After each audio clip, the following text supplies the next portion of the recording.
Happy Monday, Morena. How are you doing? I hope you had a lovely weekend. I had a lovely weekend watching my son doing gorgeous martial arts. Oh, I tell you, it's funny, isn't it? You end up with these children and you end up doing shit you never thought you'd do. Never imagined myself as a martial arts parent. That was not on my list of things that I thought I would do in my older age. You know, isn't it weird how you end up with these people come into your life and then all of a sudden you find yourself in a weird fucking environment and you're thinking, how did I get here? Isn't it cool? I quite like it. It's quite magical and you don't have any control over it, you know? Like I think when I was little, I thought, when I was young, I thought, I know what my children will be like and I know what they'll wear and how I'll dress them and what they'll eat and the sorts of books they'll read. Fuck, none of that worked out, did it? Anyway, they just do their thing, become themselves. I love that. Isn't that the greatest work we do? Becoming ourselves. It's one of my favourite things. And it's one of the weirdest things is helping or watching your children become themselves. But I really like it. And I've been doing this a while now, this parenting malarkey, and I really like it. And I'm very invested in my children's becoming.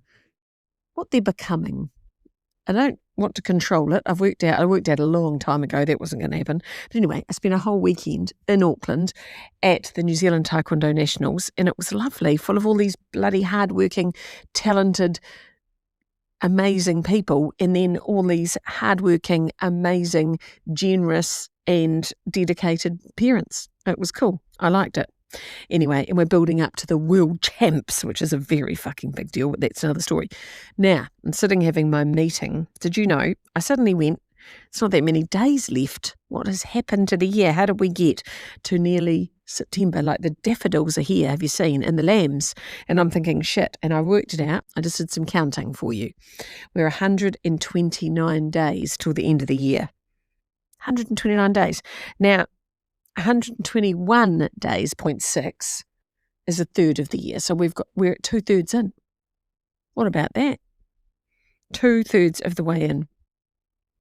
That'll get you moving, won't it? I'm like, shit, how did that happen? I felt like the Easter Bunny was just here the other day and nope, boom, now the daffodils are here. That's what happens.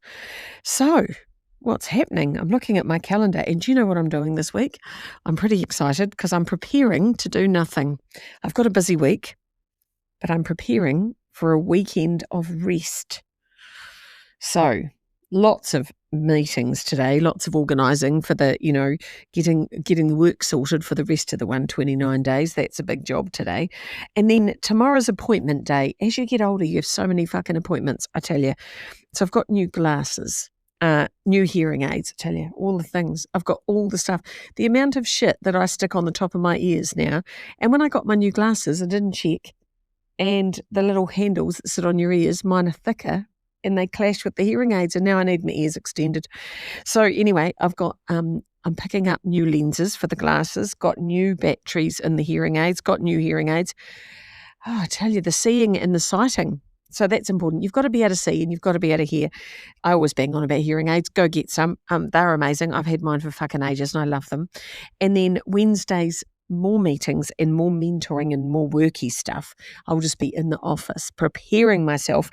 And then I'm going to the movies, which is exciting. I'm going to an artsy fucking film festival, gorgeous movie. Isn't that lovely? My daughter organised that, so I can't wait to see that. I'm going to see the life story of Jeff Buckley, the musician. Quite like a life story. Bit of inspiration. That'll be Wednesday night. And then Thursday I'm in Christchurch speaking at an event, whizzing down, whiz, aeroplanes and all that. Love it. So I'm excited about that because I get to be on stage and I get to inspire a whole pile of people, which is the whole fucking reason I'm alive. So that's exciting.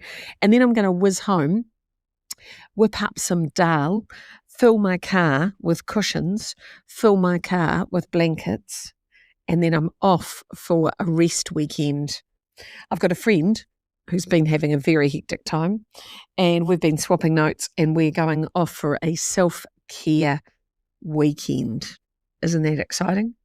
Like a weekend where you do nothing. So I'm really into restorative yoga. I'm really into rest. What that means is I'm just going to lie down and rest. So we've made a deal. We're going to pack up the car with food and with, blankets and bolsters, and we've rented. So you don't have to spend a lot of money to do this shit. We've got a little cottage and we're just going to lie down. That's all we're going to do. We're going to take journals and food and blankets, and we're not going to go anywhere. We may just not even clean our teeth. We may just roll around on the floor and just be grubs. We may not. I don't know. But I'm bloody excited. Self-care, self-care is not a bubble bath.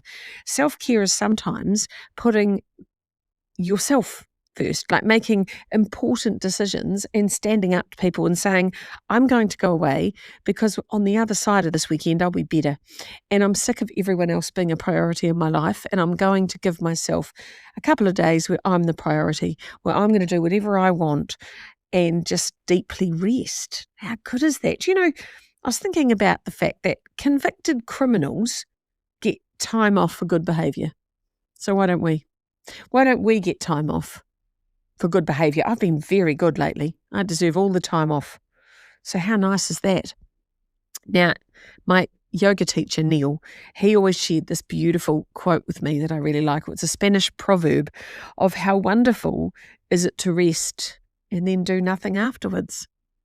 Isn't that lovely? Because I don't know about you, but if I get a moment to rest, I go, I'll just have a wee rest. And then I'm like, oh shit, right, enough of that lying around, Lisa, giddy up, off we hop. And then you're rushing back into life.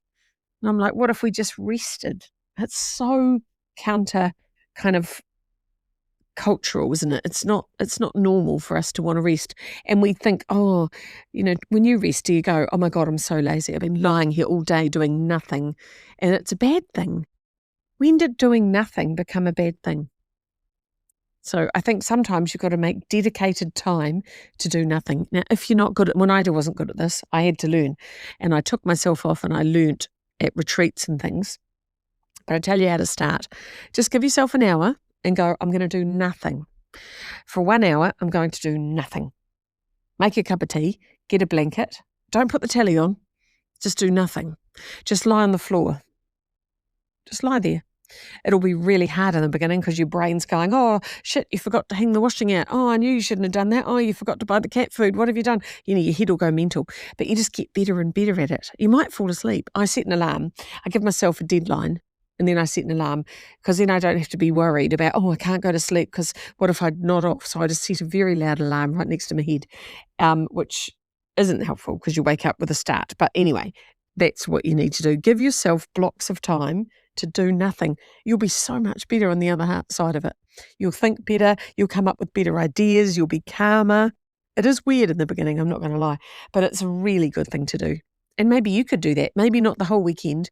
Maybe you haven't got a whole weekend you can put aside at the moment because it's short. I haven't given you much notice, have I? But you could just, grab an afternoon and lock yourself away and just lie down. You could just go to a friend.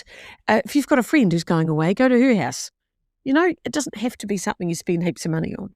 But that's what I'm doing because I'm building up to a very busy September and a very busy, September and October are hectic as. So I'm like, how can I just take this last week of August and spin it into self-care gold just to make myself better? I love that question. What can I do that's going to make me better? Well, I'm going to rest. That's what I'm going to do. And I'm going to get organised. I'm going to get my ears working, get my eyes working, tick off a whole lot of meetings, go and be marvellous in Christchurch. Fuck, I'll be marvellous. I can feel it already. I've been writing a presentation. I love it. I love creating presentations, especially for special groups. And these guys are all like business owners and it's going to be awesome. I love business owners. Being a business owner is hard. So that's what I'll be doing. So there you go. What do you need to rest? Where could you get a little half an hour of rest? And have you got enough time to rest and then do nothing after? Give yourself some time off for good behaviour. Hey, at least give yourself a pat on the back. Buy yourself a little cake. Say, well done. I think that's what we need. Just before the lambs and the daffodils completely get here, you've got 1 more week before spring is sprung. And see, when spring's here, you've got to start being springish, don't you? Well, not this week. It's your last week to hunker down. Last week of August. Off you go. Get a blanket. I'll see you soon. Bye.